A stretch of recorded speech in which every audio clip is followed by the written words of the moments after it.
Programme میں آپ کو خوش آمدید کہتے ہیں. میں اسد اللہ خان ہوں. کیا ایران اور امریکہ کے درمیان جاری جنگ اپنے خاتمے کی طرف بڑھ رہی ہے؟ اور اگر یہ خاتمہ ہو رہا ہے تو کس کی جیت پر ہو رہا ہے؟ ڈونلڈ ٹرمپ دعویٰ کر رہے ہیں کہ انہوں نے تمام اہداف حاصل کر لیے ہیں. اگرچہ رجیم چینج ان کا بڑا ہدف تھا، وہ حاصل نہیں ہوا، لیکن وہ یہ دعویٰ کر رہے ہیں کہ انہوں نے بحریہ کو مکمل طور پر تباہ کر دیا، نیوکلیر پروگرام مکمل تباہ کر دیا، میزائل پروگرام مکمل تباہ کر دیا. لیکن ڈونلڈ ٹرمپ کے اس بیان کو سیاسی انداز میں دیکھا جا رہا ہے اور کہا جا رہا ہے کہ اسی طرح کی جیت کا دعویٰ ہی انہیں کرنا چاہیے. اور ایسا دعویٰ انہوں نے پچھلے سال بھی کیا تھا جب کہا تھا کہ ان کے B-52 بمباروں نے طیاروں نے ایران کی جو نیوکلیر سائٹس ہیں اس کو مکمل طور پر تباہ کر دیا ہے. لیکن آج وہ پھر کہہ رہے ہیں کہ ایک مرتبہ پھر ایران بم بنانے والا تھا. تو کیا ان کے دعوے درست ہیں یا غلط ہیں؟ اور کیا جو دنیا بھر میں اس کا ایک امپیکٹ آیا ہے اس جنگ کا، وہ کیا یہ جنگ بڑھے گی یا ختم ہونے جا رہی ہے؟ بہت سارے سوال اس جنگ سے جڑے ہوئے ہیں کیونکہ پاکستان میں بھی اس کا ایک اثر محسوس کیا جا رہا ہے. اس پر تو ہم پروگرام کے اگلے حصے میں جا کے بات کریں گے، لیکن جو ملکی سیاست ہے اس میں بھی روز نئی ڈیولپمنٹس ہو رہی ہیں. آج اسلام آباد ہائی کورٹ میں 2 بڑے امپورٹنٹ کیسز تھے اور پاکستان تحریک انصاف کی نظریں اس پہ لگی ہوئی تھیں.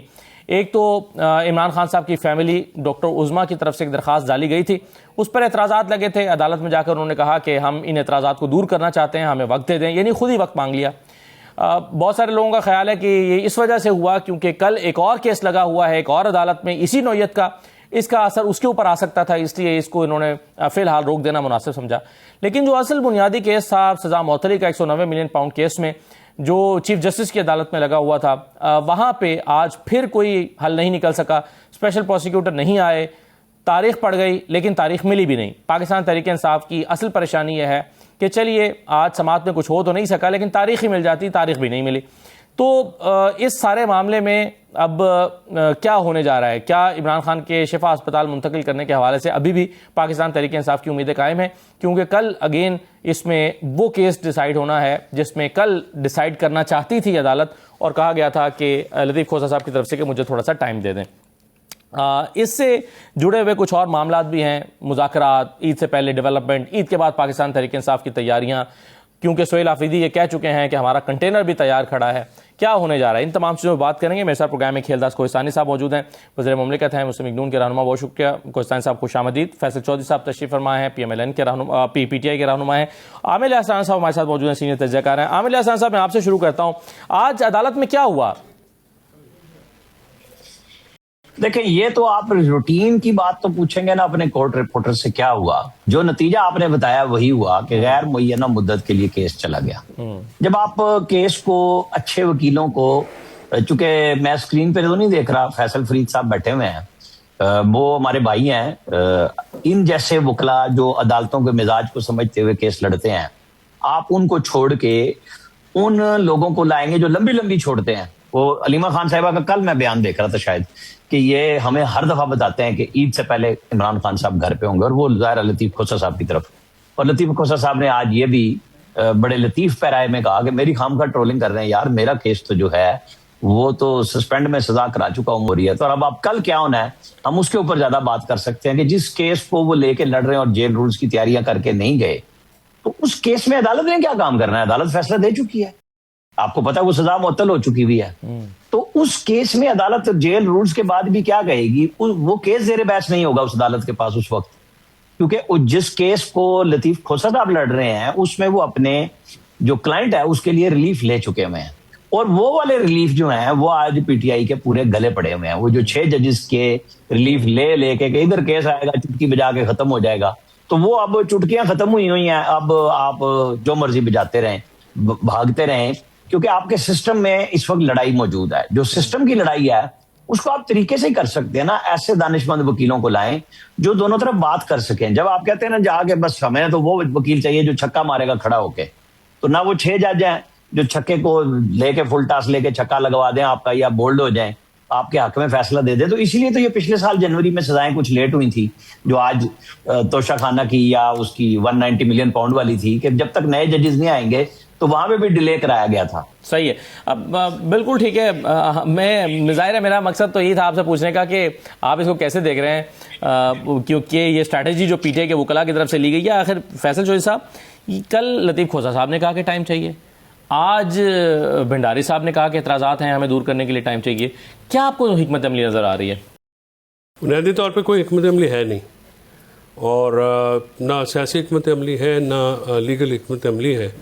اور جب تک یہ عمران خان اور جو فیملی ہے اگر وہ پروفیشنل لائرس کو نہیں ہائر کریں گے اور لائرس کے ساتھ آپ سیاست بھی کرائیں گے اور ایکسپیکٹ کریں گے کہ وہ ادھر کی جادوگریاں دکھائیں گے، یہ نہیں ہوتا. دیکھیں یہ جو پولیٹیکل کیسز ہوتے ہیں یہ بڑا جان جوخم کا کام ہوتا ہے، اس کو اپ ہل ٹاسک کہتے ہیں. اب اعتراضات کی بات ہے، نارملی ہوتا ہے اعتراضات لگتے ہیں، ہم کہیں گے یہ کہتے ہیں جی ختم کر دیتے ہیں، وہ کہتے ہیں اچھا مین کیس پہ آ جائیں، جو بڑے مطلب بندے کی ہیلتھ کا کیس ہے نا. ہاں کل آپ کو لگتا ہے کہ واقعی کیس ڈیسائیڈ ہونے جا رہا تھا جو لطیف کھوسہ صاحب نے ٹائم مانگا؟ میں تو موجود نہیں تھا. سینئر جو ہیں وکیل ہیں، ہمارے ثاقب بشیر صاحب کہہ رہے ہیں کہ ڈیسائیڈ، عدالت نے کئی دفعہ کہا کہ ہم ڈیسائیڈ کر دیتے ہیں. جب عدالت کو پتہ لگ جائے نا کہ یہ ڈیسائیڈ نہیں ہونا پھر وہ کہتے رہتے ہیں. وہ جب کرنا ہوتا ہے تو مطلب اگر وہ جیل کے جو مینول ہے اس میں نواز شریف کا خود کیس ہے، جسٹس عامر فاروق صاحب کو، محسن اختر کیانی صاحب کا ججمنٹ ہے، اور جہانگیری صاحب اس میں ایڈوکیٹ جنرل اسلام آباد تھے. ٹھیک ہے جی، وہ 2020 PCRLJ 29 اکتوبر 2019 کو وہ فیصلہ ہوا تھا.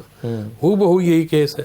اس میں جا کے ایک ہی ججمنٹ میں آپ کو پورا لا مل جاتا ہے کہ سسپینشن آف سینٹینس کیسے ہو سکتی ہے، میڈیکل گراؤنڈس کے اوپر کیسے ہو جاتی ہے. 8 دن کی ریلیف دی تھی میاں نواز شریف صاحب کو، پھر وہ 4 سال نہیں تشریف لائے، باہر چلے گئے تھے. تو یہ چیزیں جو ہے، یہ سسٹم کی لڑائی جو ہے، اب سسٹم کتنی لڑائیں کرنا چاہتا ہے، جس کو عامر بھائی سسٹم کہہ رہے ہیں، میں کہتا ہوں کتنی لڑائیں کرنا چاہتے ہیں وہ ہر جگہ پہ. آخر ایک یہ کوئی چیز اندر بھی آپ لڑائی کر رہے ہیں، باہر بھی لڑائی کر رہے ہیں، اس سے لوگوں کا فائدہ تو نہیں ہو رہا. دیکھیں نا، لوگوں کو 55 روپے آپ نے تیل بڑھا دیا، لوگوں کی تو کم وقتی شروع ہو گئی. ٹھیک ہے جی، اب جو عام لوگ ہیں، جو سفید پوش ہیں، ہم جیسے ذمہ دار ہیں، نہ ہماری فصلیں بکتی ہیں، نہ ہمارے پاس کوئی اس طرح کے اور لوازمات ہیں.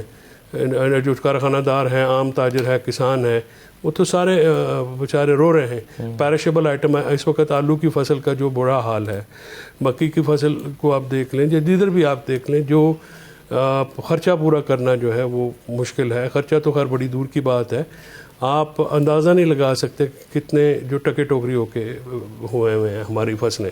اور ذمہ دار خوشحال نہیں ہوگا تو ایگریگیرین ملک میں تو پھر کوئی خوشحال نہیں ہوگا.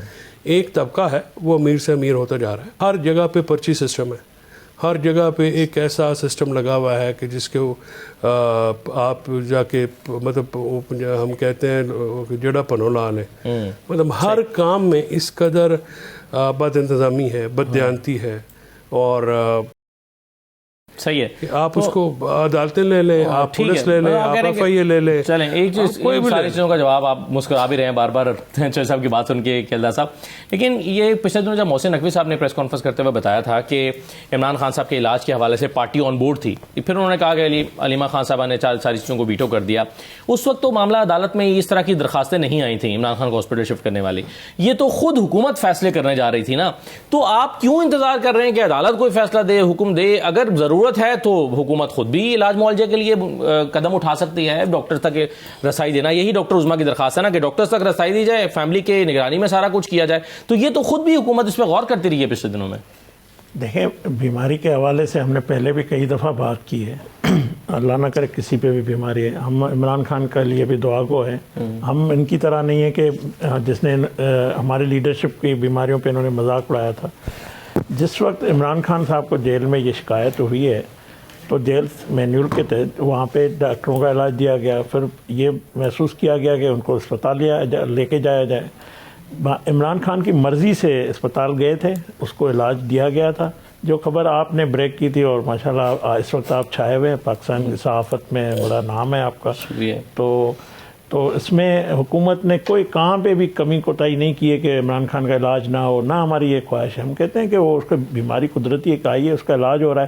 جب یہ سپریم کورٹ گئے تھے نا، ان کے حکم کی تعمیل ہوئی ہے، اس کے مطابق ان کے جو ملاقات بھی کرائی گئی اور اس کا پورا علاج ہو رہا ہے. کس سے ملاقات ہے؟ اب یہ جس کو سپریم کورٹ نے مقرر کیا تھا، یعنی وکیل سے، فیملی سے تو نہیں ہونا؟ نہیں، فیملی جب سیاست کرے گی تو اس کا کیا کام ہے فیملی؟ میں تو یہ کہتا ہوں دیکھیں نا، جب نواز شریف صاحب جیل میں تھے ان کی فیملی بھی جاتی تھی، شہباز شریف صاحب تو بشرا بیوی کی فیملی کی بھی ملاقات نہیں ہوئی؟ نہیں، بشرا بیوی کی کل عمران خان سے ملاقات ہوئی ہے جیل میں، کل دونوں کی ملاقات ہوئی ہے، 30 منٹ کی ملاقات ہوئی ہے۔ میں کہتا ہوں جب فیملی کو جب آخری عظما کے جو آ کے میڈیا پہ بات چیت، اس کا کیا کام ہے؟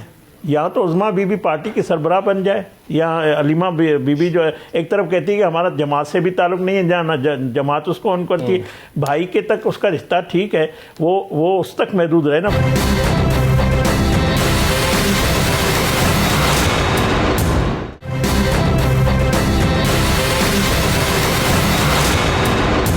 پچھلے دنوں انہوں نے یقین دہانی کرائی تھی جب ان کی بیماری کی خبر آئی تھی کہ ہمیں ملوا دیں، ہم کوئی سیاسی بات نہیں ہوگی، بلکہ ڈاکٹرز کو ملوا دیں، وہ کوئی سیاسی بات نہیں کریں گے۔ جس نے رات کو دھرنا دیا ہوا تھا سہیل حافظی صاحب نے، وہ بار بار یہ کہہ رہے تھے کہ یہ ڈاکٹرز آئے ہیں، ان ڈاکٹرز کو ملوا دیں، یہ کوئی سیاسی بات نہیں کریں گے۔ اس وقت بانی پی ٹی آئی کا جو علاج ہوا ہے اس کی مرضی سے ہوا ہے، اسپتال گئے ہیں تو ان کی مرضی سے، ڈاکٹروں نے ان کو اعتماد میں، ڈاکٹروں نے ساری چیزیں سامنے رکھی ہے، تو میں سمجھتا ہوں وہ صحت یاب ہے، اور بھی مزید اللہ ان کو صحت دے۔ اب ان کو سیاست کرنی تو اور راستے اختیار کرنے، اپنی لڑائیاں لڑنی ہیں تو اور کرتے ہیں۔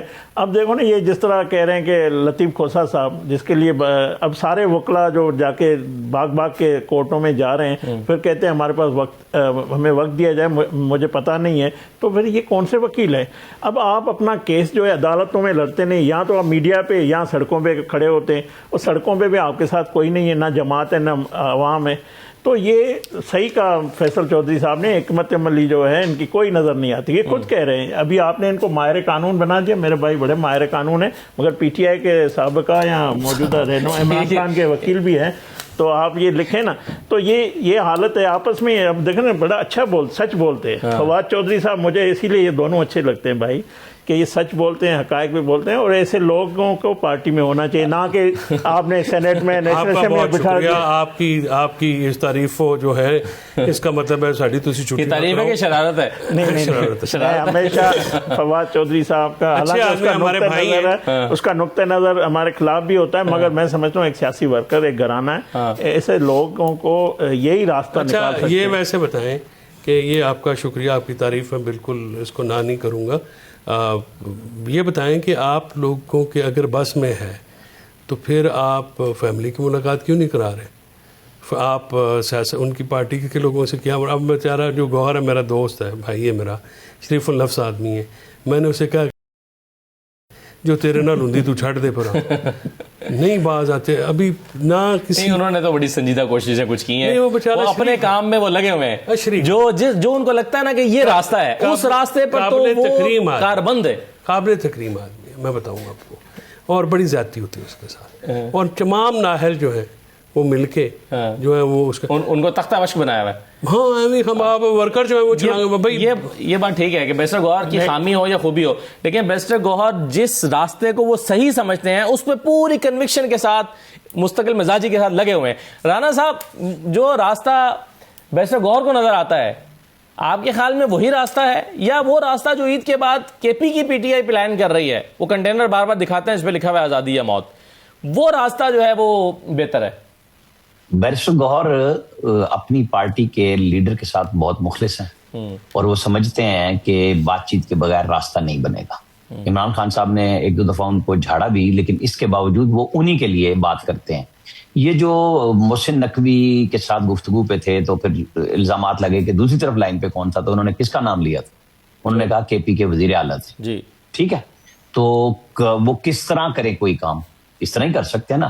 ان کو باقاعدہ طور پہ محمود خان اچکزئی نے کہا تھا کہ آپ علامہ راجہ ناصر عباس، اسد کیسر اور باقی لوگوں کو لے کے اسپیکر کے پاس جائیں، میں نہیں جا رہا۔ اس وقت نوٹیفکیشن نہیں ہوا تھا نا ان کا، لیڈر آف اپوزیشن کا، کہ ان سب کو لے کے جائیں اور مہربانی کریں کسی فیملی کی ممبر کی ملاقات کروائیں۔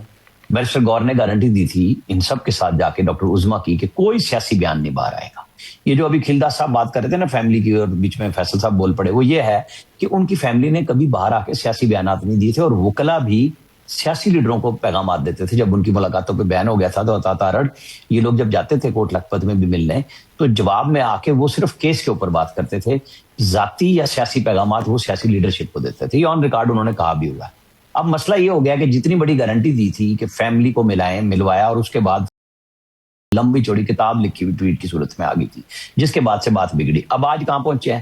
یہی بات گارنٹی کی گئی تھی کہ آپ بیرسٹر گور کو کہا گیا کہ اڈیالہ جیل میں عمران خان کے ساتھ بیٹھ کے آئیں گے ہاسپٹل، ہم چیک اپ کرائیں گے، آپ کے ڈاکٹر موجود ہوں گے، اور اگر وہ کہیں گے 1 ہفتہ نہیں ہم 2 ہفتے بھی ہاسپٹل میں رکھیں گے. اس کو ویٹو کس نے کیا تھا؟ علیمہ خان صاحبہ نے کہ نہیں، نہ یہ جائیں گے، بلکہ محمود خان اچکزئی نے بھی یہ کہا کہ نہیں تم اکیلے نہ جانا اڈیالہ جیل، وہ جو 6 کی لسٹ جاتی ہے اس میں جانا چاہیے. یہ آپ بالکل فیکٹس ویریفائی کرا لیں جو میں بات آپ کو بتا رہا ہوں. تو جب سبوتاژ پارٹی کے اندر سے ہوتا ہے، جس کو خود فیصل نے کہا کہ بھائی یہ تو وہ ہے جو پارٹی کے اندر حکمت عملی موجود ہی نہیں ہے، تو آپ کوئی حکمت عملی بناتے ہیں نا سیاسی یا قانونی، کوئی مشاورت کرتے ہیں، آپ ٹرسٹ کرتے ہیں اپنے لوگوں پہ کہ دیکھیں نا گڈ کاپ بیڈ کاپ ساری پارٹیاں کھیلتی ہیں. تو یہاں پہ عمران خان کے لیے سارے کے سارے اس چکر میں ہے کہ وہ اندر رہے اور ہم سیاست کریں، تو پھر تو یہ حکمت عملی بیسٹ ہے اور چل رہی ہے. اس بیچارے کی آنکھ خراب ہوئی ہے، پارٹی فیملی سب سیاست پہ لگ گئی. نہیں لیکن بیرسٹر گوہر کو تو ایسا محسوس ہوتا ہے، جیسے آپ نے خود بھی کہا کہ وہ لائل ہیں، مخلص ہیں، ایسا لگتا ہے کہ ان کی حکمت عملی صحیح ہو سکتی ہے، غلط ہو سکتی ہے، لیکن وہ واقعی دل سے عمران خان کو ریلیف دلانا تو چاہتے ہیں. نہیں تو پھر یہی تو میں بات کہہ رہا ہوں نا کہ روکا کس نے؟ سلمان اکرم راجہ صاحب پارٹی کے سیکرٹری جنرل ہیں، وہ کیا کر رہے ہیں؟ علیمہ خان صاحبہ بہن ہے، وہ کیا کر رہی ہیں؟ جب اگر ان کو ہاسپٹل لا رہے تھے، سہیل آفریدی آن بورڈ تھے، ایک وزیر اعلیٰ ہے اور وہ عمران خان کا نامزد وزیر اعلیٰ ہے، جس کی بھی ملاقات نہیں ہو رہی، لیکن محسن نقوی لائن پہ ہیں اور وہ کہہ رہے ہیں کہ لے آئیں. یہ بات انہوں نے آگے پریس کانفرنس میں بھی بتائی تھی نا کہ ہم نے انہیں کہا تھا کہ اگر 1 ہفتہ نہیں 2 ہفتے بھی ڈاکٹر کہیں گے تو ہم رکھیں گے. نہیں وہ تو علیمہ خان صاحبہ نے بھی تصدیق کر دی تھی. علیمہ خان صاحبہ نے کہا ایک منٹ، جب آپ کو راستہ مل رہا تھا آپ نے خود توڑ دیا. جب آپ نے توڑ دیا تو پھر آپ اب عدالتوں میں جا رہے ہیں نا، پھر عدالتیں وہی کچھ کریں گی جو نواز شریف اور ان سب کے ساتھ ہوتا رہا ہے پہلے. یہ آپ کو پتا ہے نا، کوئی یہ پہلی دفعہ تو نہیں ہو رہا نا کہ عدالتوں میں کیا کیا نہیں ہوتا رہا، ان کے وکلا بھاگتے رہے ہیں، کھپتے رہے ہیں، تو کسی کو ریلیف نہیں ملتا تھا. یہ پہلی دفعہ ہاں انپریسیڈنٹڈ جو ہوا تھا وہ 6 ججوں کے ہاتھ میں، جب اسلام آباد ہائی کورٹ تھی کہ ہر کیس آنے سے پہلے سسپینڈ. جس طرح عمران خان پٹیشن لینے سے پہلے چل کے وہاں پہنچ جاتے تھے کہ وہاں پہ جانا ہے، تو جج بھی بیٹھے انتظار میں، سپریم کورٹ کا عملہ بھی بیٹھا ہے، پٹیشن تیار ہو رہی ہے کیونکہ فیصلہ آ چکا یہ کام کرنا ہے. تو وہ عدالتیں نہیں رہی نا، تو پھر حکمت عملی تو ٹھیک بنا لیں، وکیل ٹھیک کر لیں، تو پھر آپ فوج پہ حملہ نہ کریں، پھر رستہ لیں. جب حملہ کریں گے پھر رستہ بھی نہیں بنتا. ہاں پھر کہیں پہ بھی بیٹھ کے تھمے پریشن لگائیں، پھر راستہ لیں. صحیح ہے. نہیں راستہ لیا نا، پی ایم ایل این نے راستہ لیا، اس میں کوئی چھپی ہوئی بات ہے؟ میرے اور آپ کے کہہ دینے سے کیا ہم کہیں گے کہ تبدیل ہو جائیں گے؟ صحیح بات چیت کی. آپ نے کیا کیا تھا کھیلداس بھائی؟ ہمیں بھی راستہ کیسے لیا تھا ان کو سمجھا دیں. تھا میں کوئی اور کام بتاؤں، وہ تو آپ اور میں نہیں کر سکتے. میرے سے پوچھ رہے نہیں کھیلداس صاحب سے. میں بھائی جان مینوں پتا تھانوں سارا کچھ پتا ہے. میں کھیلداس نہیں، ان کی بدقسمتی یہ ہے کہ راستہ نہیں آتا. نہیں اس کا بانی پی ٹی آئی کا کسی پہ اعتماد نہیں ہے اپنی ذات کے علاوہ، کسی پہ اس کا اعتماد نہیں ہے. نہ اس کا بدقسمتی شہباز شریف صاحب جیسا بھائی ہے، نہ مریم نواز صاحبہ جیسی بیٹی ہے، اور نہ پارٹی کا کوئی وفادار ساتھی ہے، سعد رفیق جیسا، شاہد خاقان عباسی جیسا، یا ایسر جو ہماری سینئر نواز شریف کا اس وقت مطلب بڑا وفادار ساتھی تھا، اور آج بھی وہ نواز شریف صاحب کے کبھی بھی انہوں نے بات نہیں کی ہے. تو بالکل ہم اون کرتے ہیں، وہ ایک وزیر اعظم بھی رہے، ہمارے پارٹی کے سینئر رہے، اور مشکل حالات میں انہوں نے پارٹی میں جدوجہد بھی کی ہے. تو جب نواز شریف صاحب باہر تھے، وہ سینئر نائب صدر پارٹی کو، شہباز شریف صاحب جیل میں تھے، وہ چلا رہے تھے ووٹ کو، تحریک جو تھی وہ شاہد خاقان عباسی اور احسن اقبال جی سارے، خواجہ آصف صاحب. دیکھیں اصل میں اس کا کسی پہ اعتماد نہیں ہے آج تک. اس نے کسی پہ، نہ شاہ محمود قریشی، نہ فواد چودھری، نہ کسی پہ جہانگیر ترین، آپ کس کا نام لیں، جو کریم تھی پوری اس جماعت سے نکل گئی. جو جیلوں میں پڑے ہوئے آج تک اس کو نہیں کر رہے اعتماد، جو کوٹ لکھپت کے ہیں ان پہ بھی اعتماد اس کا نہیں ہے. تو مجھے یہ بتائیں کہ اس طرح آپ نے کہا کہ ان کو لانے والے، آپ ہم پہ اعتماد کریں نا، آپ ہم سے بات کریں نا. آپ جب کہتے ہیں کہ ان کو لانے والے کوئی ہے، بھائی ہمیں تو عوام نے لایا ہے، آپ بتائیں کس نے ہمیں تو عوام نے بٹھایا ہے. رمضان کے مہینے میں نہ جھوٹ بولو، مجھے روزہ ہے تو میں آپ کو ہو نہ ہو، مجھے روزہ ہے. صحیح برات کا تو کوئی خیال کرو، بن کے جھوٹ نہ مارو. میں نے آپ کا روزہ رکھا ہے، ورت نہیں رکھا ہے. میرا 11واں روزہ ہے، اور میں آپ کو اپنے مسلمان بھائیوں کے ساتھ اظہار یکجہتی. میں یہ کہتا ہوں کہ دیکھیں، آپ کے بانی پی ٹی آئی کسی کا نہ آپ کے ساتھ ہے، نہ جماعت کے ساتھ ہے، نہ وہ اپنی ذات کے ساتھ ہے. جب تک وہ اسے نہیں نکلے گا راستہ بھی نہیں نکلے گا. ٹھیک ہے. ہاں میاں صاحب نے تو تمام کارکنان کو وزیر اعلیٰ اور وزیر اعظم بنا دیا. میں بیٹھا ہوں نواز شریف کا نہیں فیصلہ وزیر اعظم اور وزیر اعلیٰ نہیں، وزیر اعظم شاہد خاقان عباسی بنے تھے سارے. نواز شریف آج بھی اٹھ کے نام، شہباز شریف صاحب وزیر اعظم ہیں، مریم نواز صاحب چیف منسٹر، کارکنان ہے نا غریب. سب کارکنان، چلیے میں سب نے جدوجہد کی ہے. مریم نواز صاحبہ کی جدوجہد تھی تو آج ہم اقتدار میں بیٹھے ہوئے ہیں. مفاہمت ہوگی تو مفاہمت ہوگی، یہ مریم نواز صاحبہ نے کہا.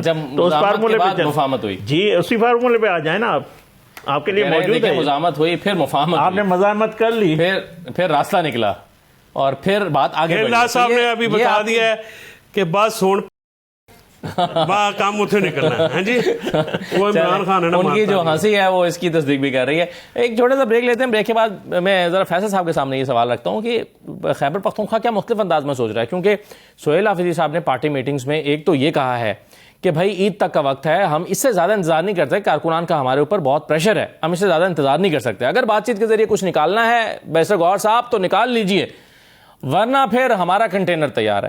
اور پھر انہوں نے یہ بھی کہا اپنی پارٹی میٹنگز میں کہ لاکھوں لوگ میرے ساتھ تیار ہیں نکلنے کے لیے، اور جب نکلیں گے تو لاکھوں لوگوں کے ساتھ نکلیں گے. کیا سوچ رہی ہے P T I Khyber Pakhtunkhwa? Faisal صاحب کے پاس شاید اس بارے میں کوئی خبر ہو. بریک کے بعد واپس آتے ہیں.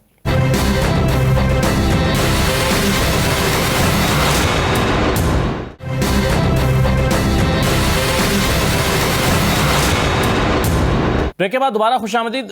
فیصل چودھری صاحب، کیا سوچ رہی ہے پی ٹی آئی؟ کیا واقعی عید کے بعد سڑکوں پر نکلنے کا پلان ہے؟ دیکھیں سر، گزارش یہ ہے کہ پی ٹی آئی کے پی کے میں تو 8 فروری کو بھی کوئی بندے نہیں نکال سکے. لیکن حقائق پہ آپ بات کریں، بندے نہیں نکلیں گے پنجاب میں سے. اور جس قسم انہوں نے لگایا ہوا ہے، لوگ جو ہیں وہ تو کارکنان جو ہیں وہ بیچارے کتنی مار کھائیں گے. پارلیمنٹیرین ہیں، لوگوں نے ان کو تختہ مشق بنایا، وہ کیا کریں؟ ٹھیک ہے، آپ یہ کہتے ہیں کہ آپ نکل کے اگر آپ یہ کہیں کہ اداروں کے گلے پڑے تو یہ تو اسٹریٹجی آپ کی ہو جائے گی فیل. اور پھر عمران خان کی مشکلات جو ہیں اضافہ. یہ آپ کی یہ جو بحث ہے نا، یہ پی ٹی آئی میں کوئی نئی نہیں ہے. اس میں ایک جو ٹاکس ہیں وہ ہمیشہ یہ کہتے تھے جی ایسا ہو جائے تو ویسے، وہ انقلابی ہے نا ذہن میں. اب جس جنرل سیکرٹری کے ساتھ ایک بندہ نہیں ہوتا، وہ پارٹی کا جنرل سیکرٹری ہے، وہ انقلاب لائے گا؟ اس تنظیم کے ساتھ انقلاب آ سکتا ہے؟ آپ مجھے یہ بتائیں.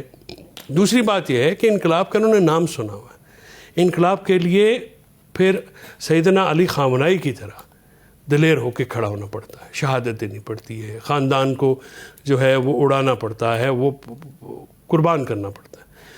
ان کے گھروں کے باہر گشت والی گاڑی چلی جائے، مہینہ گھر نہیں جاتے. ٹھیک ہے، کھیلدار صاحب مسکرا رہے ہیں، یہ 4 سال گھر نہیں آئے تھے. ٹھیک ہے جی، میں آپ کو بتاؤں کہ ان میں سے کوئی شخص جیل میں رہا، کتنی دیر رہا جنرل سیکرٹری، کتنی دیر رہا انفارمیشن سیکرٹری، کتنی دیر رہا ہمارا چیئرمین جو موجودہ ہے. پھر راستہ کیا ہے بھائی؟ راستہ انسان بنے، سیاسی راستہ کریں، اور کیا راستہ ہوتا ہے؟ گفتگو، بیٹھیں. آپ مجھے بتاؤ کہ ناصر عباس صاحب یہ کہہ رہے ہیں کہ قومی حکومت بنائی جائے، کہہ رہے ہیں کہ نہیں کہہ رہے؟ اچھا زئی صاحب بھی کہہ رہے ہیں.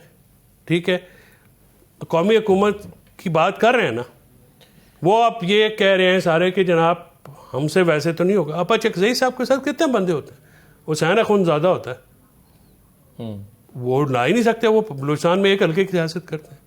ٹھیک ہے، علامہ صاحب بھی زیادہ بندے نہیں نکال سکتے. یہ فیکٹ ہے نا، تحریک توسیع پاکستان والے نہیں بندے نکال سکتے. وہ تو پی ٹی آئی حکومت میں کیا فرق ہوگا؟ یہ آج جو حکومت ہے اس میں پی ٹی آئی شامل کرتا ہے. میں تو جس کو آئین اجازت نہیں دیتا، میں تو اس حکومت کی تائید ہی نہیں کرتا. جس کو آئین نہیں کرتا، اسی لیے میں نے کھیلدار صاحب کی حکومت کو اور پارلیمنٹ کو نہیں تسلیم کیا. آئین سے تو راستہ نکالا قومی حکومت کے لیے آپ گزارش یہ ہے کہ آپ قومی حکومت کون سے آئین میں لکھی ہوئی ہے؟ وہی میں کہہ رہا ہوں. لیکن چلیں، وہ تو فواد چودھری صاحب نے فارمولہ پیش کیا نا، مطالبہ کیا باقاعدہ. بات، لیکن قومی حکومت کس آئین میں لکھی ہوئی ہے؟ سر وہ آئین میں تبدیلی تو کل ہو جائے گی نا، اب 2/3 میجورٹی ہے اگر چاہیے. جن کے پاس ہے وہ ان کے لیے کریں گے تبدیلی. ہاں عامر بھائی، وہ آئین کا کوئی نہیں مسئلہ ہے. وہ گئے زمانے جب آئین قانون کے نام کی چڑیا ہوتی تھی، جب عدالت نام کا کوئی ادارہ ہوتا تھا. اب کچھ بھی نہیں ہے. عدالت سے بھی کچھ نہ کچھ راستہ نکالا جا سکتا ہے. نہیں، وہ تو تب نکلے گا جب پیچھے گل ہو جائے گی. لیکن مطالبہ باہر قومی حکومت کا ہو بھی رہا ہے. نہیں، اب مجھے یہ بتائیں. اچھا، میں آپ کے سوال پہ دوبارہ واپس آتا ہوں، پھر یہ قومی حکومت پہ بھی آتے ہیں. کیا کریں گے جی سہیل خان افریدی صاحب؟ کیا تیر مارا انہوں نے آج تک جو آگے ماریں گے؟ میرا پھر بات چیت کیسے کریں؟ بھائی بات یہ ہے کہ اب تو بات چیت کے لیے پھر صبر کریں نا. ماحول آپ کا کیا خیال ہے؟ آپ 8 فروری کو بندے نکالنے کے کہہ کے خود جو ہے وہ 5 بندے نہ نکال سکے, اس کا اثر نہیں پڑے گا؟ مخالف ری تگڑا نہیں ہوگا؟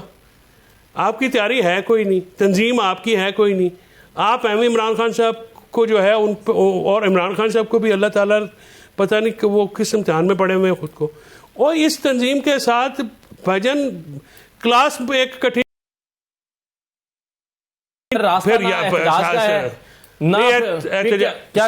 سیاست ان کو ٹیم بدلنی پڑے گی, ان سب کو عدالت میں لگائیں.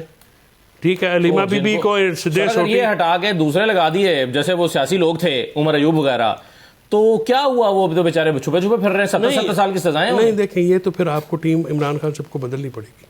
اس ٹیم کے ساتھ تو نہیں ہو سکتا. سیاسی لوگوں کو لگائیں گے نا ٹیم بدل کے, کس کو لگائیں؟ مثلا جس کو لگائیں گے اس کو 70 سال کی سزا ہے, وہ تو منظر عام پہ نہیں آ سکتا. نہیں, عمر ایوب صاحب تو اب نہیں آ سکتے نا. عمر ایوب صاحب جو ہیں وہ خود ہی جھگڑا کر کے بیٹھے ہوئے تھے نا. پہلے جب تک نہیں جھگڑا تھا کتنے کیا سی جا کے تقریریں کرو. CNC کے پوترے تقریریں نہیں کرتے اداروں کے خلاف. آپ کہتے ہیں کہ کمپرومائز رہنا چاہیے. نہیں بھائی, ایک سیدھی سی یار میری بات سنیں, میرا تو بھائی ہے عمر, ٹھیک ہے, میری تو کسی کے ساتھ کوئی مخالفت ہے نہیں, میں تو عزت کرتا ہوں. نہیں ہو سکتا نا. دیکھیں عمران خان صاحب کو بھی کچھ لوگ کوٹ لکھپت والے وہ چاہیے جو کہ معاملات کو سمجھتے ہیں. شاہ محمود صاحب ہوں, ڈاکٹر صاحبہ ہوں, جج صاحب ہوں, اعجاز صاحب یا محمود رشید صاحب, عمر چیمہ صاحب, ان کو آگے رکھیں پھر کارکنان. ٹھیک ہے, ہمارے پاس سیاسی لوگوں کی کمی نہیں ہے. یہ غلط بات. نام تجویز کر دینا کس کو یار, میں جس کے تجویز کروں گا اس کی شام کو سوشل میڈیا پہ تو آپ تجویز کریں نا, میں تمہیں آف دا ریکارڈ بتا دوں گا. اور بتاؤ یہ کیا بات ہے؟ آپ تجویز کریں, پتہ چلے میرے پاس مجھے بھی کیا آپشن ہے. لوگوں کی اپنا کیوں وہ شریف آدمی کے تو کام اڑواؤں, شریف آدمی کا تو کام ہی نہیں ہے سیاست کرنا. میری جان بھری بات سنو, 2 طریقے کار ہوتے ہیں. کوٹ لکھپت والے تو پہلے ہی جیل میں. یا تو پھر یہ سارے جو موجودہ ہیں یہ جا کے اپنے آپ کو پیش کریں گولی کے سامنے, گرفتاری کے سامنے, لاٹھی کے سامنے, ڈنڈے کے سامنے. وہ انہوں نے کرنا نہیں. کسی نے مالٹے کے باغ سے ویڈیو بنانی ہے, کسی نے اپنا ایسے چپ کر کے وہاں سے بنانی ہے, کسی نے کہاں پہ کرنی ہے. اور گور تو بالکل سیدھا سا آدمی کہتے میں تو تتی جگہ پیر رہا. صحیح ہے, لیکن چلے رانا صاحب سے ایک خبر آپ گم کر رہے ہیں. یہ جو KP کے وزیر اعلیٰ ہے, یہ تو 9 مئی میں اس کا تو یہ حملہ کیا ہے, وارنٹ گرفتاری. جی بالکل. عامر احسان صاحب, راستہ پھر کیا ہے PTI کے پاس؟ نہ کوئی بات چیت سے. دیکھیں ابھی جب بھی آپ سیکورٹی آفیسر سے ملتے ہیں یا DGI سے کے سامنے بھی یہ سوال ہوا ہے, بات چیت کی بات ہوتی ہے, وہ کہتے ہیں بھائی سیاسی لوگ بات کریں. اب سیاسی لوگوں میں شہباز شریف صاحب اس نقطے پر تو بات نہیں کر سکتے نا کہ عمران خان باہر آئیں اور ہماری حکومت کا تختہ الٹنے کے لیے جدوجہد شروع کر دیں, تو پھر راستہ کیا ہے؟ دیکھیں خیلداس صاحب نے جو لفظ کہا تھا نا کہ عمران خان صاحب خود نہیں چاہتے, کسی پہ ٹرسٹ نہیں کرتے. مجھے یہ بتائیں, سلمان اکرم راجاؤں, سہیل آفریدیوں, گنڈا پوروں, نام لیتے چلے جائیں, وہ عمران خان نے لگائے بہترین, نکالے بہترین. یہاں پہ سب بہترین کر رہے ہیں نا. اب اصل ایشو کیا ہے, جب شہباز شریف کھڑے ہو کے پارلیمنٹ میں کہتے تھے کہ بات چیت کے لیے ہم آئے بیٹھے, تو عمر ایوب کیا کہتے تھے؟ چور ڈکیت, ہم تمہارے سے بات نہیں کرتے, کر لو بات. یہ سیاست کر رہے تھے. جو سین ایلیمنٹ ہے اس کو عمران خان بات کرنے نہیں دیتے. اب وہ جو کہہ رہے ہیں نا جی, جو ورکر کی بات ہو رہی تھی کہ جی بڑے اچھے ورکر لائے ہیں, بھائی وہ ورکر آئیں یا کچھ آئیں, سیاست کرنی چاہیے نا. سیاست اس پاکستان کی بڑی کلیئر ہے کہ جو آپ نے ابھی DGI کا کہا کہ ان کو ان کا کام کرنے دیں. آپ سیاسی لوگوں کے ساتھ بات چیت سے راستہ نکالیں. آپ پہلے کہیں گے تمہارے پلے تو اختیار ہی نہیں ہے, پھر جانے کے پھر وہاں لینے کیا جاتے ہیں, پھر اسپیکر کے پاس کیوں پہنچتے ہیں؟ انہوں نے ہی آپ کو ملاقات کرا کے دی نا ڈاکٹر عظما کی, کیوں بند کرائی؟ وہ ٹویٹ نہ کرتے. وہ 4 دن کے بعد سیاستدان لوگ جن میں جرت ہو, جن کو یہ کہہ رہے ہیں فیصل صاحب کے آ کے ذرا تتوے پہ کھڑے ہو نا, بات کریں نا, پھر انقلاب لانا ہے, وہ ان کے ذریعے کرائے نا. عمران خان کیوں آ رہے ہیں ہر چیز میں؟ کیونکہ یہ لوگ بات ہی نہیں کرتے. جب وہ آتا ہے تو پھر وہ بین لگتا ہے. کیا عمران خان کے دور میں نواز شریف اور مریم نواز کے اوپر بین نہیں تھا اسکرین پہ آنا؟ یہ جو آج ہم سارے سنتے ہیں عمران خان کا نام نہیں لے سکتے, میں نے تو جس دن سے بین لگا اس دن سے میں نے آج تک بانی کہا نہیں ہے, یہ ذہن میں رکھیے گا. میں عمران خان ہی کہتا ہوں, BP لگتی رہی تو لگی ہے. ایشو یہ ہے کہ مریم نواز کے جلسے وہ کرتی تھی اور اس کو سوائے فیس بک کے کہیں پہ نہیں دکھایا جا سکتا تھا.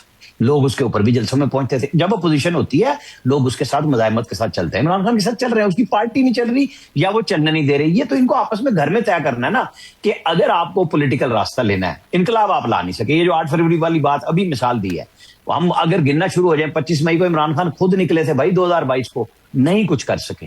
پھر 24 نومبر آ گیا, پھر 5 اگست پچھلا سال آ گیا, اب 8 فروری آ گیا, کیا کر لیا؟ 5 اگست کو عمران خان نے کہا ہم نقطۂ انتہا پہ ہوں گے, وزیر اعلیٰ گنڈا پور نے کہا نہیں ہمارا آغاز ہوگا. مگر پی ٹی آئی کو یہ لگتا ہے کہ وہ بڑے ڈسکریڈٹ ہو رہے ہیں, کارکنان ان کو کریٹیسائز کر رہے ہیں, ٹرولنگ ہو رہی ہے, نکلنا مجبوری ہے, کچھ نہ کچھ کرنا پڑے گا. غلط ہو رہے ہیں, غلط ہو رہے ہیں, فیلئر تو ہے نا پارٹ کے اوپر. تو دیکھیں یہ بات تو ان کو خود بیٹھ کے طے کرنا ہے. کارکنان جو ہے وہ تو ایک ہی چیز طے کرنا ہے. یہ جو ابھی گئے تھے نا رانا ثناء اللہ محمود خان اچکزئی کے پاس ملاقات کی دعوت دینے کے لیے کہ پرائم منسٹر میٹنگ کر رہے ہیں اس کے اوپر, پتہ کیا جواب دیا تھا انہوں نے کہا بھائی ہم نہیں بات کر سکتے, سوشل میڈیا میں چھوڑتے ہی نہیں ہے. بتاؤ جو پارٹی کا ہے ہی نہیں, جس کو سربراہ بنایا, اپوزیشن لیڈر بنایا, وہ ان کی ٹرولنگ سے خود تنگ ہے, کون فیصلہ کرے گا ایسے ماحول میں؟ نہیں تو رانا صاحب اگر ٹرولنگ سے تنگ ہیں عامر بھائی تو پھر چھوڑ دیں. اگر یہ دلیری سے فیصلے نہیں لے سکتے, اپنے عہدوں سے انصاف نہیں کر سکتے, چمٹے بھی رہنا ہے اور برباد بھی کرنا ہے. یہ تو میں سمجھتا ہوں جو ان کی ٹرولنگ ہوتی ہے بالکل ٹھیک ہوتی ہے. ان کو جو چنا ہے عمران خان نے تو وہی جانے, اور وہ ان کی پارٹی کے لوگ جانے. ہم تو بتا ہی سکتے ہیں کہ بھائی فیصلہ کرنا ہے تو بٹھا کے راستہ بناؤ, چاہے وہ فواد چودھری کوئی بات کر رہے ہیں یا آپ کہہ رہے ہیں کہ جناب وہ جیل والوں کو لے آؤ, ان کو بھی ڈسکریڈٹ کر دیا کہ ان کا نام تم کیوں دے رہے ہو. ٹھیک ہے, بہت شکریہ فیصل صاحب, بہت شکریہ کیلدار صاحب, عامر احسان صاحب بہت شکریہ. ایک چھوٹا سا بریک لیتے ہیں, بریک کے بعد واپس آئیں گے. تو کیا ایران امریکہ جنگ خاتمے کی طرف بڑھ رہی ہے, اور اگر یہ خاتمہ ہو رہا ہے تو کس کی جیت پر ہو رہا ہے, اس پہ بات کرتے ہیں ایک بریک کے بعد.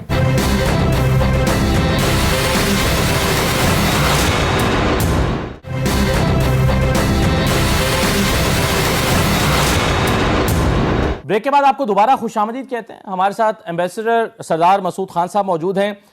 ایران جنگ کیا خاتمے کی طرف بڑھ رہی ہے, یہ اس وقت وہ سوال ہے جو ہر ایک کے ذہن میں ہے, اور جو جواب لوگ سننا چاہتے ہیں وہ یہ ہے کہ ہاں جنگ ختم ہو رہی ہے. مگر کیا ایسا ہے؟ بہت شکریہ مسعود خان صاحب پروگرام میں شرکت کرنے کے لیے. سر یہ بتائیے کہ کیا ایران جنگ اپنے خاتمے کی طرف بڑھ رہی ہے؟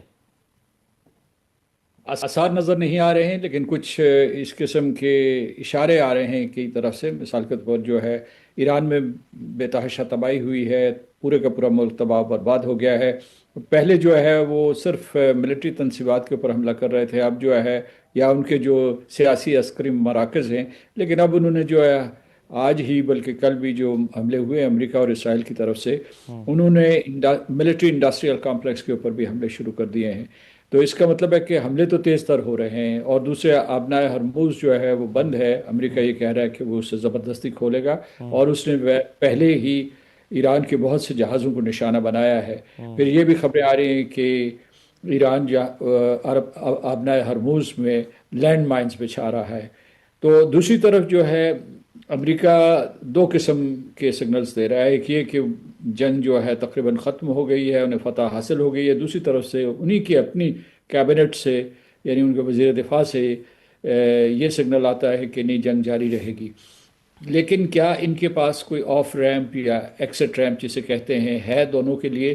کیونکہ یہ جنگ اگر دونوں فریقین کے لیے ختم ہو جائے, تین ہے اصل میں اسرائیل کو شامل کر کے, تو یہ دونوں کے فائدے میں ہے. کیونکہ ایران جو ہے ایک لمبی جنگ کا متحمل نہیں ہو سکتا, اور امریکہ جو ہے وہاں گراؤنڈ ٹروپس نہیں اتار سکتا, کیونکہ اگر بوٹس آن دا گراؤنڈ ہوئے تو اس کا ایران کے لیے مطلب امریکہ کے لیے بہت نقصان ہوگا. خاص طور سے صدر ٹرمپ کی سیاسی ساکھ کو, اور اس کے علاوہ جو ان کی بیس ہے, میگا بیس ہے یا ان کی ریپبلکن بیس ہے, اس کو زخم پہنچے گی, اس کو نقصان پہنچے گا. یہ وہ کیلکولس ہے جس کی وجہ سے لوگ اندازے لگا رہے ہیں کہ شاید جنگ بند کر دی جائے. پھر یہ بھی دیکھا جا رہا ہے کہ جو ان کے اسپوکس پرسنس ہیں امریکہ کے, وہ کچھ تھوڑے سے نروس یا گھبرائے ہوئے نظر آ رہے ہیں. لیکن وہ کہہ سکتے ہیں ہم یہ کہ یہ بوکھلاہٹ جو نظر آ رہی ہے یہ بھی ایک جنگ کا حربہ ہے, اور اس میں دشمن کو کنفیوز کیا جا رہا ہے. ایران کی طرف سے بھی سخت بیانات آ رہے ہیں, لیکن یہ ہے کہ پس پردہ رابطہ کاری ہو رہی ہے اور کوششیں ہو رہی ہیں کہ کسی طریقے سے جنگ بند ہو جائے. اس میں دو عوامل ہیں جس کی وجہ سے جنگ روکنے کی کوشش کی جا رہی ہے. پہلی جو ہے وہ یہ ہے کہ اس حملے کی زد میں خلیجی ریاستیں آئی ہیں اور ان کا بھاری نقصان ہو رہا ہے. ان کی معاشی ساکھ بھی متاثر ہو رہی ہے اور ان کی معیشتیں بھی متاثر ہو رہی ہیں. اور دوسرا جو ہے وہ یہ ہے کہ عالمی منڈیاں متزلزل ہو گئی ہیں اور پھر جو ہے تیل کی قیمت، گیس کی قیمت بڑھ گئی ہے اور اس کا جو سٹریس ہے وہ امریکی صارفین بھی محسوس کریں گے. ایشیائی تو کر ہی رہے ہیں، مثلا چین، جاپان اور ساؤتھ کوریا اور جنوب مشرقی ایشیا، پاکستان جیسے ممالک. تو یہ دو عوامل ہیں. تیسرا جو عنصر ہے وہ یہ ہے کہ صدر ٹرمپ کو یہ خطرہ ہے کہ ان کے بارے میں، وہ کیونکہ امن کے پیغمبر بن کے آئے تھے، کہ کسی وجہ سے وہ ان کا امیج خراب نہ ہو. اگرچہ اس امیج کے اب تک چیتھڑے اڑ چکے ہیں. بورڈ آف پیس کے بعد یہ بہت بڑی جنگ کا آغاز انہوں نے کیا ہے. دوسری جنگ عظیم کے بعد یہ پہلی اس پیمانے پہ اور اتنے ملکوں کے اوپر محیط جنگ ہے. تو قطعی طور پر یہ نہیں کہا جا سکتا کہ جنگ ختم ہونے والی ہے، کیونکہ جنگ تو ہر روز شدت اختیار کر رہی ہے. آپ دیکھیے کہ جو دوسرا محاذ کھلا ہے لبنان میں، اس میں اسرائیل کے حملوں کی وجہ سے 7,80,000 لوگ بے گھر ہو چکے ہیں. انٹرنل ڈسپلیسمنٹ ہوئی ہے اور 570 کے قریب لوگ مارے گئے ہیں. اور پورے کے پورے وہاں معاف کیجیے گا، اسرائیل جو ہے ایک بفر زون بنانے کی کوشش کر رہا ہے. یعنی جو اس کا صدن لبنان ہے، اس کے بہت بڑے علاقے کے اوپر قبضہ کرنا چاہتا ہے اور بار بار شہریوں کو یہ پیغام دے رہا ہے کہ یہاں سے آپ کا انخلا ہونا چاہیے. تو سردار صاحب، جو فیکٹرز آپ نے بتائے ہیں، خلیجی ریاستوں کا اس لپیٹ میں آ جانا اور پھر اس کی طرف سے ایک بے چینی کا وہاں پر اظہار ہونا، پھر عالمی منڈیوں میں آپ نے کہا کہ ایک بے چینی ہے تیل کی قیمتوں کو لے کر، خاص طور پر ڈونلڈ ٹرمپ کی ایک امیج کا متاثر ہونا. آپ کے خیال میں یہ سارا یہ جو دباؤ پیدا ہو رہا ہے، یہ جو عوامل ہیں، یہ دباؤ کیا ڈونلڈ ٹرمپ اور اسرائیل کے اوپر آ رہا ہے یا کیا وہ اسے محسوس کر رہے ہیں؟ اس میں جو مرکزی کردار ہے وہ اسرائیل کا ہے. اسرائیل نے ہی یہ حملہ کروایا. یہ ہے کہ جو امریکہ تو تھوڑا سا دباؤ محسوس کر رہا ہے، کیوں بہت سے سوال اٹھ رہے ہیں کہ اس سے امریکہ کو کیا فائدہ ہے. پھر جو ہے $1 بلین اے ڈے، یہ ایکسپینسو ہے. وہاں لوگ اس سلسلے میں بہت حساس ہوتے ہیں کہ جو ٹیکس پیئر کی منی ہے وہ کہاں خرچ ہو رہی ہے، اور یا تعلیم پہ، صحت کے اوپر، دوسری چیزوں کے اوپر، جو انفراسٹرکچر کے اوپر خرچ ہو رہے ہیں یا جنگ کے اوپر خرچ ہو رہے ہیں، امریکہ کو کیا فائدہ ہے اس میں. اور لوگوں کو یہ بھی یقین نہیں ہے کہ واقعی ایران جو ہے حملہ کرنے والا تھا، جو خبر اسرائیل نے امریکہ کو دی تھی. لیکن اس وقت جو ہے اسرائیل یہ چاہتا ہوگا کہ جنگ ختم نہ ہو جب تک کہ اس کا کوئی فیصلہ کن انجام سامنے نہ آ جائے. مثال کے طور پر جو اہداف امریکہ نے مقرر کیے ہیں کہ یہاں سے نظام حکومت اور یہ جو پورے کے پورے حکمران ہیں ان کو ختم کر دیا جائے، نئی جو ہے کوئی حکومت لائی جائے. دوسرا یہ ہے کہ جی ان کے جوہری پروگرام کو تباہ و برباد کر دیا جائے، اور پھر جو ہے ملٹری انڈسٹریل کامپلیکس جو ہے اس کو تہس نہس کر دیا جائے، جو انہوں نے شروع کیا ہوا ہے.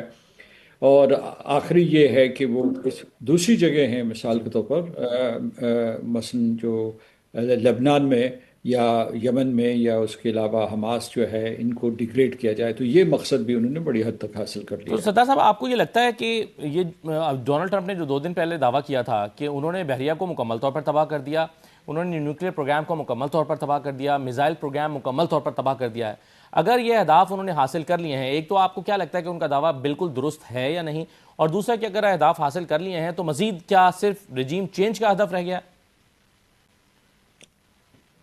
صدر ٹرمپ سیاسی بیان دیتے ہیں، یعنی مطلب ضروری نہیں کہ وہ سارے کے سارے جو ہے فوجی حقائق پر مبنی ہوں.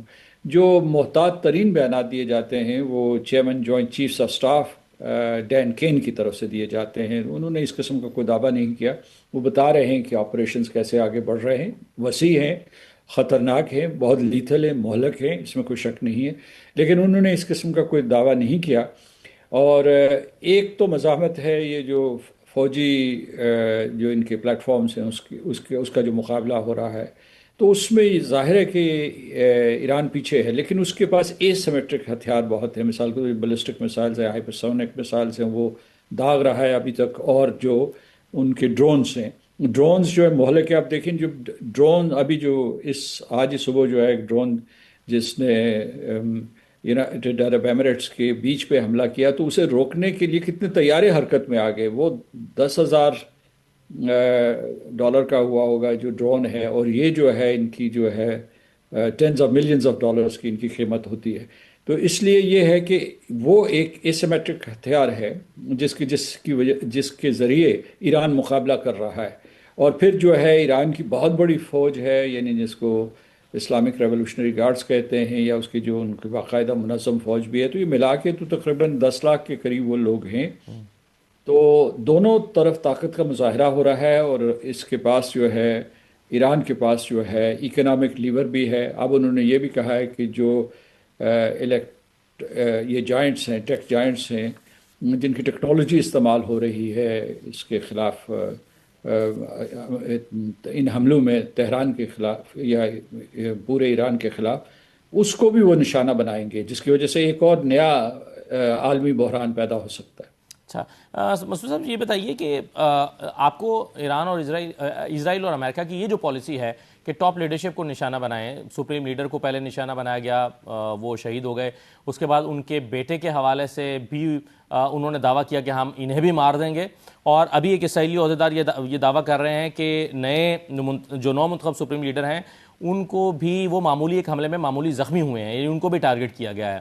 آپ کے خیال میں یہ اسٹریٹجی کیا ہے؟ ایک کے بعد ایک سپریم لیڈر کو اگر وہ ٹارگٹ کریں گے، اور خدا نہ خواستہ اگر فرض کیجئے وہ 3-4 لوگوں کو ٹارگٹ کر بھی لیتے ہیں، تو کیا وہ اس سے رجیم چینج کر پائیں گے؟ آپ کے خیال میں انہیں کیا لگتا ہے اسٹریٹجی کے پیچھے وہ کیا حاصل کرنا چاہتے ہیں، اور کیا وہ اس طرح سے رجیم چینج حاصل کرنا ان کے لیے ممکن ہوگا؟ وہ نظام بدلنا چاہتے ہیں، اس لیے جو اس نظام کی علامت بنے اس کو وہ نشانہ بنانا چاہتے ہیں، اور پھر جو یہ رہبر اعلیٰ کا پورا انسٹیٹیوشن ایسے تباہ و برباد کرنا چاہتے ہیں. تو سوال آپ کا یہ ہے کہ کیا وہ اس میں کامیاب ہو سکتے ہیں؟ اسے دیکھنا پڑے گا، کیونکہ اگر جو ہے ابھی تک تو جو شواہد ایران کے اندر سے آئے ہیں اس سے یہ معلوم ہو رہا ہے کہ وہاں کے لوگ قیادت کے ساتھ کھڑے ہیں اور نظام کے ساتھ بھی کھڑے ہیں، کہ ان کے جو بھی کمانڈر شہید ہوتے ہیں ان کے جو جنازے انہوں نے اٹھائے ہوئے ہیں، اور بڑا جوش اور جذبہ وہاں نظر آ رہا ہے، اور ایک اجتماعی ماتم کی کیفیت ہے وہاں. تو لوگ ان کے ساتھ ہیں. مطلب ہے یہ ٹھیک ہے کہ ان کے اپنے معاشی مسائل ہوں گے، لیکن وہ یہ جو بیرونی حملہ ہوا ہے، اور اسرائیل کی طرف سے حملہ ہوا ہے یا امریکہ کی طرف سے حملہ ہوا ہے، شاید اس کی وجہ سے پورے کے پورے ایران میں سخت مزاحمت ہے. اس وقت یہ سوال نہیں ہے کہ کون حکمران ہے، اس وقت یہ سوال ہے کہ کس طریقے سے ملک کی خود مختاری اور سلامتی کو بچایا جائے. مسعود خان صاحب، اگر جنگ ختم نہیں ہوتی خدا نہ خواستہ، تو ایران آپ کے خیال میں اس جنگ کو کتنا عرصہ لڑ سکتا ہے؟ اس کے بارے میں جو بھی پیش گوئی ہوگی وہ نامکمل ہوگی، اور یہ کہا جا سکتا ہے کہ وہ کہتے ہیں کہ ہم 6 مہینے کے لیے لڑنے کے لیے تیار ہیں. کسی ایک بیان ان کی طرف سے یہ آیا تھا کہ ہم تو مڈ ٹرم الیکشنز امریکہ کے جو ہیں نومبر تک، تب تک لڑنے کے لیے تیار ہیں. وہ یہ کہتے ہیں کہ اگر یہ گراؤنڈ فورسز آتے ہیں تو ان کو ہم برسوں تک جو ہے قیدی بنائے رکھیں گے. تو اس کے بارے میں یہ تو ایران کے دعوے ہیں، لیکن یہ بات صحیح ہے کہ ایران کی وہ عسکری طاقت نہیں ہے جو امریکہ کی ہے، کیونکہ امریکہ دنیا کی سب سے بڑی اور طاقتور عسکری قوت ہے دنیا میں. تو یہ ٹھیک ہے کہ یہ، اور ویسے بھی امریکہ بار بار یہ کہہ رہا ہے کہ جس طرح سے انہوں نے عراق میں جنگ لڑی تھی یا افغانستان میں جنگ لڑی تھی ویسے نہیں لڑیں گے، جہاں 10 سال یا 20 سال تک وہ جو ہے جنگ لڑتے رہے ہوں. ٹھیک، بہت شکریہ سردار مسعود احمد خان صاحب، بہت شکریہ پروگرام میں شرکت کرنے کے لیے. یہ ناظرین آج کا پروگرام تھا، اجازت دیجیے، اللہ حافظ.